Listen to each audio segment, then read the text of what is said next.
Welcome back to Free Speech Nation. Now, throughout the general election campaign, the position of women was at the forefront of the conversation, or certainly in the last week or so when J.K. Rowling got involved. Prime Minister Sir Keir Starmer was consistently criticised for his party's flip-flopping stance on women-only spaces and defining what a woman is. Labour MP Jess Phillips spoke of the intimidation female candidates faced during the campaign after she was elected, but many feminists have argued that none of the mainstream political parties offered a strong enough candidate for female voters at the ballot box. Now, joining me is the assistant editor of The Critic, Jo Bartosch.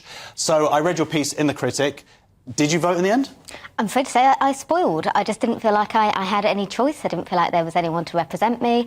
And, when it came to the candidates that I was offered, there was only one who recognised, what a woman is and was prepared to say it. And I'm afraid to say, whilst he might recognise what a woman was, I wasn't confident he actually respected our rights. So I felt like I had no choice. Yeah, it was interesting how it was sort of raised through the last couple of years and then it would come and then go away. And it wasn't actually, I don't think, part of the political discussion until J.K. Rowling wrote her piece in The Times. And then it sort of came back really to bite Labour's bottom at that last week or so. And it forced them to kind of, I think it did push the conversation. And obviously we owe a huge amount to J.K. Rowling taking these kind of stances.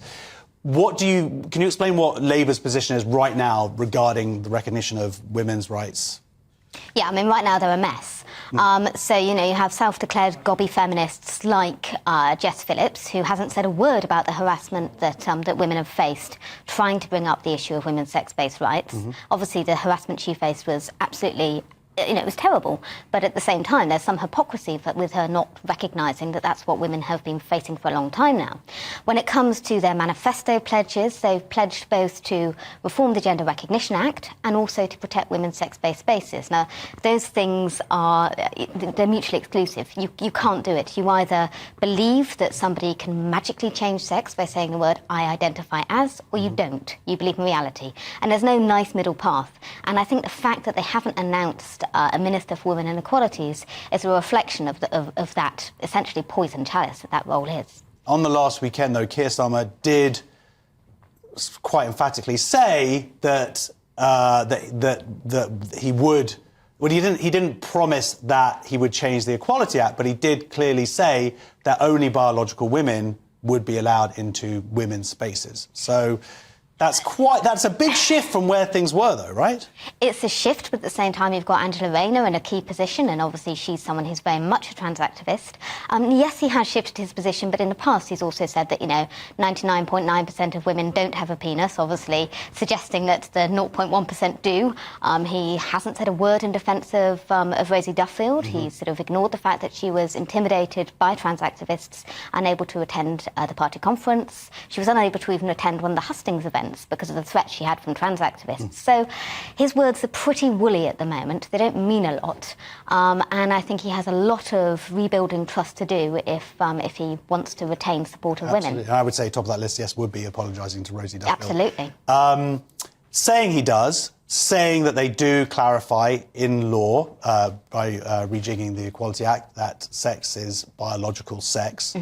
Would that be enough for you, for them to then make the changes they're talking about with self-ID? Surely then that becomes less important. To be honest, no. I think he'll equivocate on it. I don't think they're going to... I think they hope that it's going to disappear. So they've also said that they're going to implement the CAS review, but that they ban conversion therapy. Now, if they want a fully trans-inclusive, as it were, conversion therapy ban, that means stopping therapists from being able to talk to children who think that they're born in the wrong body. So again, those things are... The CAS report said it was a social contagion. Yes, quite. So, these things cannot... That's a circle that cannot be squared. So I think, well, we will find out whether he's more concerned about 51% of the population or the 0.3% who identify as trans, and indeed their very vocal trans activist lobby. And I suspect he will try and put it on the back burner. Yeah, well, we'll see we'll see if someone like J.K. Rowling and other people bring that up. Enough about Labour. We know the Tories eventually came around on this issue. Obviously, Kemi Badenoch being a real stalwart for that cause, fighting against gender ideology. The other political parties, not so much. I know we're years away from an election, but do you think that there might be an alternative that might come through by the next election? I know we had Kelly J. Keane. She had 16 candidates, I think, for the women's which I think is quite incredible. Yeah. I mean, field 16 candidates. Party of Women. Yes, Party of Women, yeah. As a grassroots organisation, to field that many candidates that quickly on a single issue shows that it matters and that, you know, people do care about this issue. And I think, you know, when you ask people if they care about trans issues, there was a poll shortly before the election, and it actually showed that not that many people did.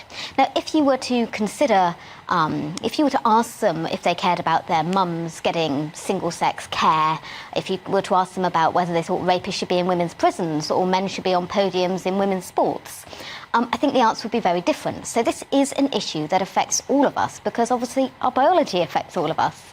And that's why it matters so much. And it isn't a trans issue, it's actually just a sort of reality issue. Absolutely. I mean, we did have, of course, the Women's Equality Party, which I voted for years ago before all of this stuff started. And they've obviously been a big letdown when it comes to protecting women's rights. Oh, yeah. I mean, they had a chance to be relevant. They had a chance, a bit like the Fawcett Society had a chance to be relevant, and they blew it.